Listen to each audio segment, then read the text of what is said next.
اور اللہ تعالیٰ نے ارشاد فرمایا اِنَّا نَحْنُ نَزَّلْنَا الذِّكْرَ وَإِنَّا لَهُ لَحَافِظُونَ۔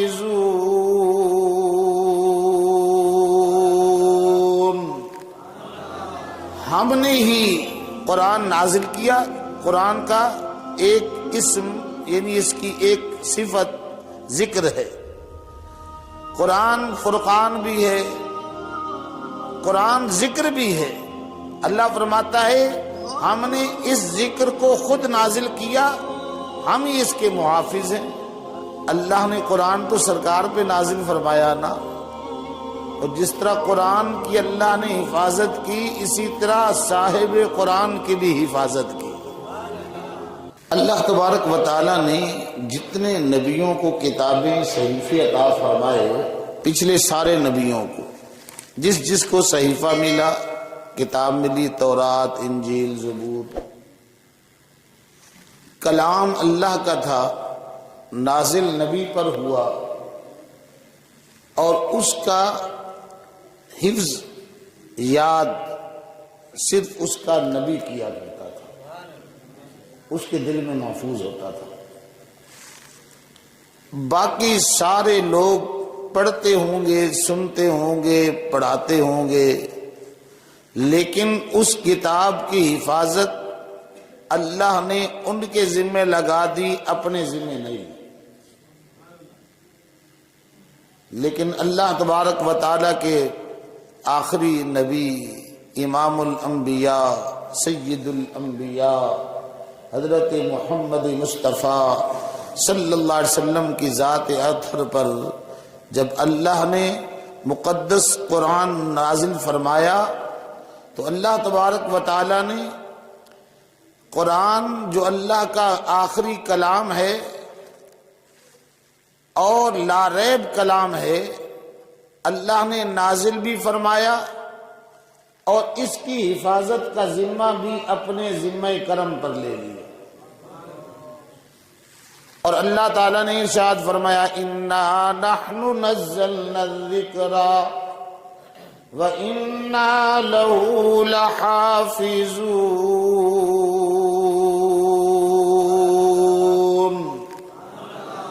ہم نے ہی قرآن نازل کیا۔ قرآن کا ایک اسم یعنی اس کی ایک صفت ذکر ہے۔ قرآن فرقان بھی ہے، قرآن ذکر بھی ہے۔ اللہ فرماتا ہے ہم نے اس ذکر کو خود نازل کیا، ہم ہی اس کے محافظ ہیں۔ اب قرآن کی حفاظت کا اصل ذمہ اللہ کی ذات بابرکات کے ذمہ کرم پر ہے، لیکن اللہ نے قرآن تو سرکار پہ نازل فرمایا نا، اور جس طرح قرآن کی اللہ نے حفاظت کی، اسی طرح صاحب قرآن کی بھی حفاظت کی۔ واللہ یعصمک من الناس۔ اللہ تعالیٰ نے پچھلے نبیوں کے متعلق نہیں فرمایا کہ ہم نے لوگوں سے اپنے فلاں نبی کی حفاظت کی، نہیں۔ اسی لیے پچھلے نبیوں کو لوگ شہید کرتے رہے۔ وَيَقْتُلُونَ النَّبِيِّينَ بِغَيْرِ حَقٍّ، لیکن سرکار کے لیے اللہ نے فرمایا وَاللَّهُ يَعْصِمُكَ مِنَ النَّاسِ، ہم نے لوگوں سے اس کی حفاظت کر دی۔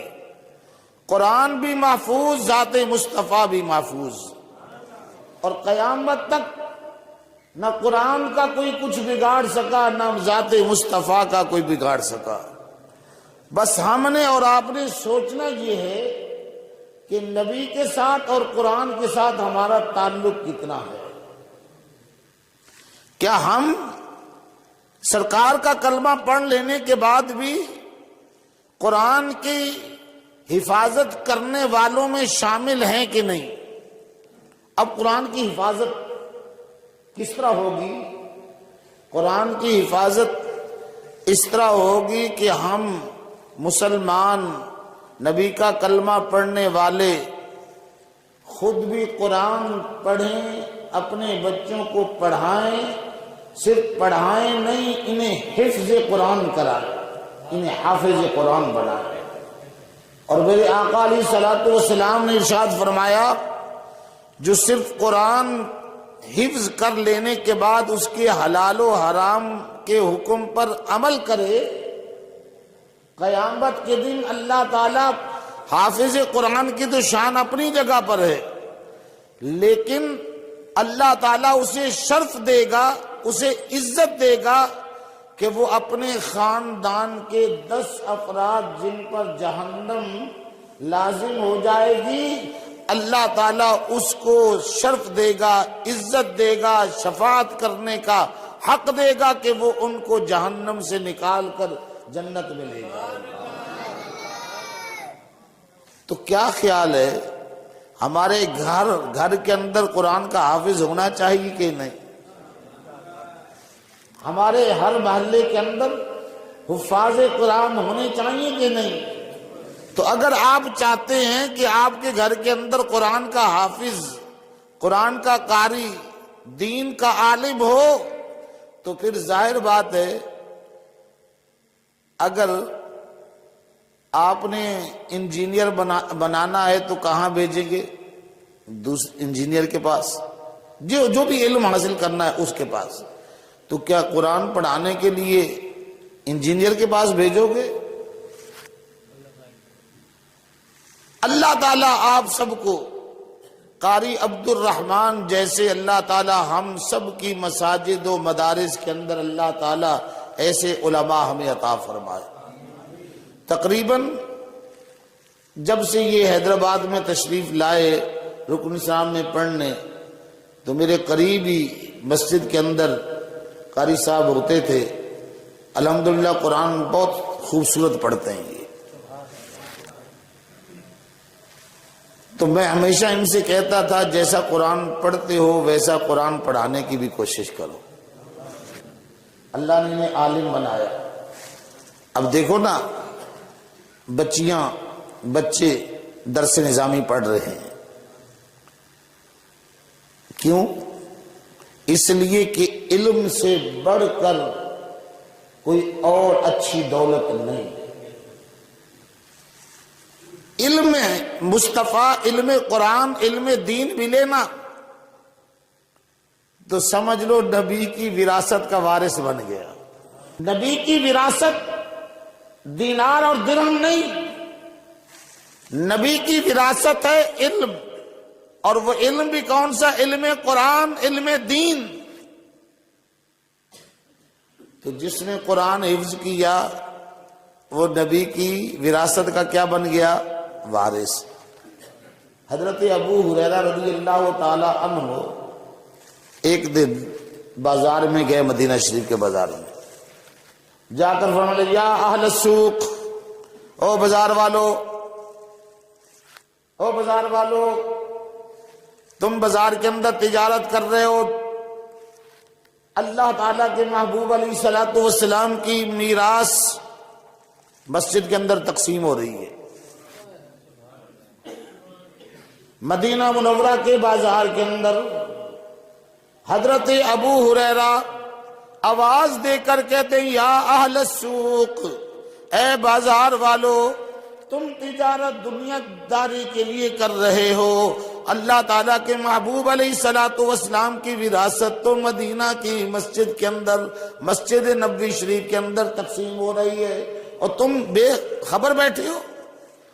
کوئی اٹھے ادھر سے ادھر سے، جب مسجد نبوی شریف میں گئے نا تو دیکھا ادھر اللہ تعالیٰ کے محبوب علیہ الصلوۃ والسلام کا صحابی، ادھر اللہ کے محبوب علیہ السلام کا صحابی، اس کونے کے اندر، اس مسجد کے حصے کے اندر اللہ تعالیٰ کے محبوب کا دین پڑھا رہے ہیں، قرآن پڑھا رہے ہیں، کوئی اللہ تعالیٰ کے محبوب علیہ الصلوۃ والسلام کا دین سکھا رہا ہے۔ دیکھ دکھ کے واپس جانے لگے۔ پوچھا ابو ہریرہ سے، ابو ہریرہ یہ کیا بات ہے؟ تو نے کہا تقسیم ہو رہی وراثت، وہاں تو کوئی مال تقسیم نہیں ہوگا۔ ہم تو گئے، فلاں صحابی پڑھا رہا ہے، فلاں جگہ پہ پڑھا رہے ہیں، فلاں جگہ پہ فلاں چیز پڑھائی جا رہی ہے، اور فرمایا بے خبرو یہی تو میراث مصطفیٰ ہے۔ اللہ تعالیٰ آپ کو ہم سب کو اس میراث سے بھی اللہ تعالیٰ ہمیں حصہ عطا فرمائے، اور جسے جتنا زیادہ علم قرآن اور علم دین ملا وہ نبی کی وراثت کا اتنا زیادہ وارث بنا۔ اور اب آؤ پھر دیکھو ابو بکر صدیق رضی اللہ تعالی عنہ،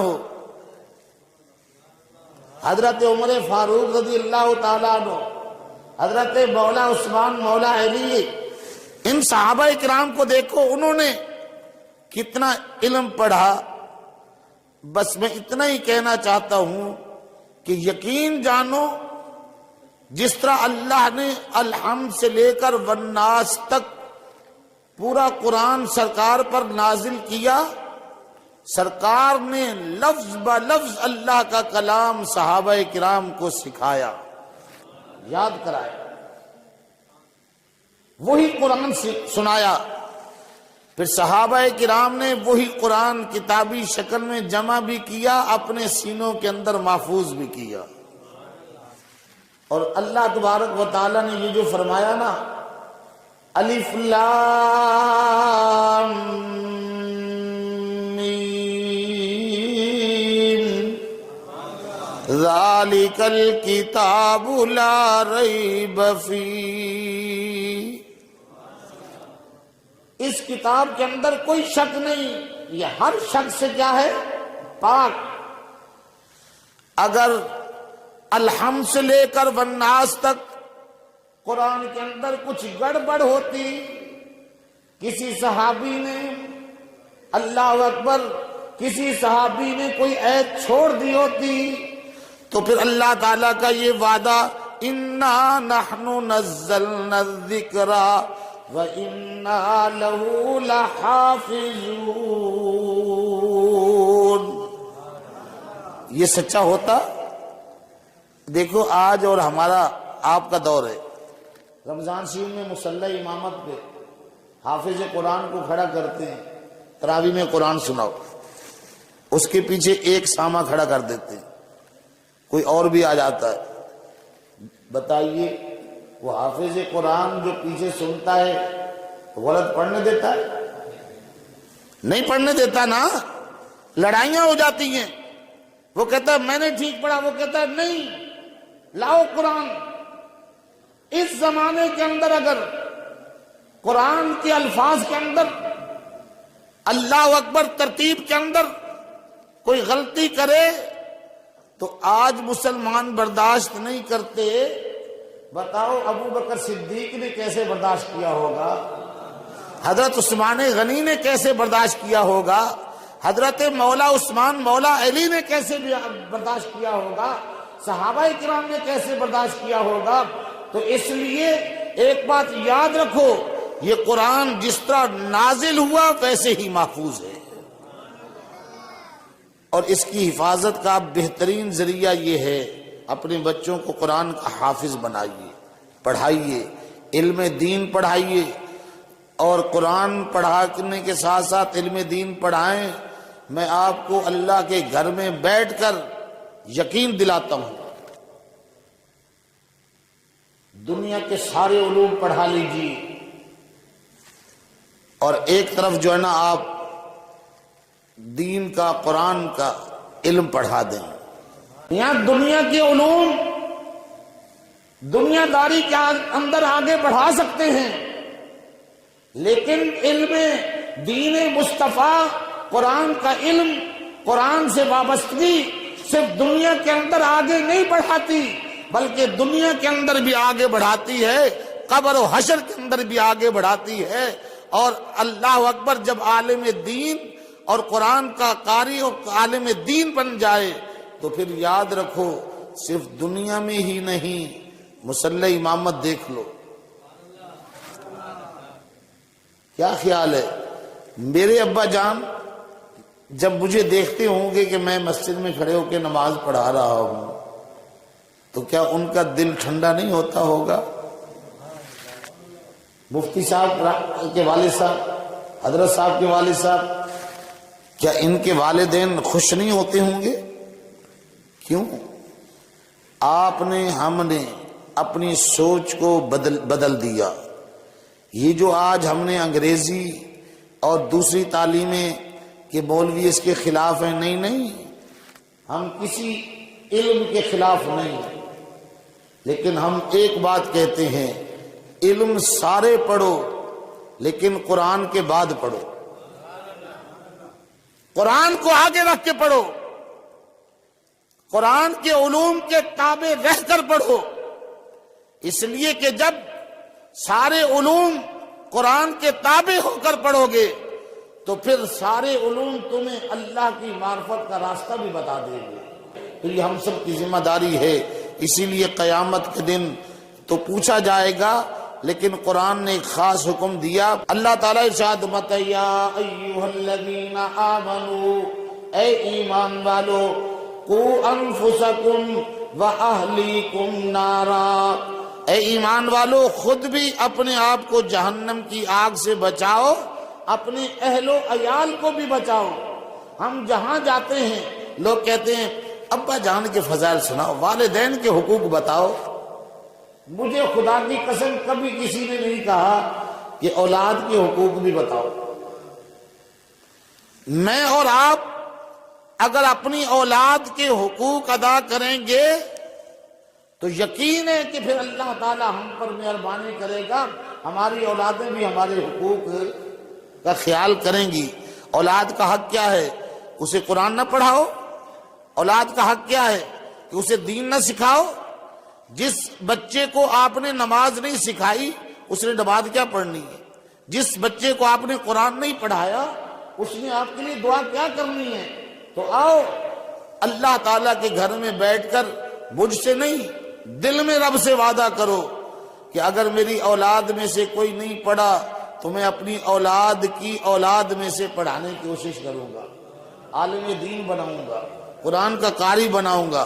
نیت آپ کرو، مستقل ارادے کے طور پر کرو، انشاءاللہ اللہ تعالیٰ آپ کے لیے بھی راہیں کھول دے گا جس طرح اللہ نے ہمارے لیے راہیں کھول دی۔ اللہ میرے ان چند کلمات کو قبول فرمائے، ہمیں قرآن کی خدمت کی توفیق عطا فرمائے۔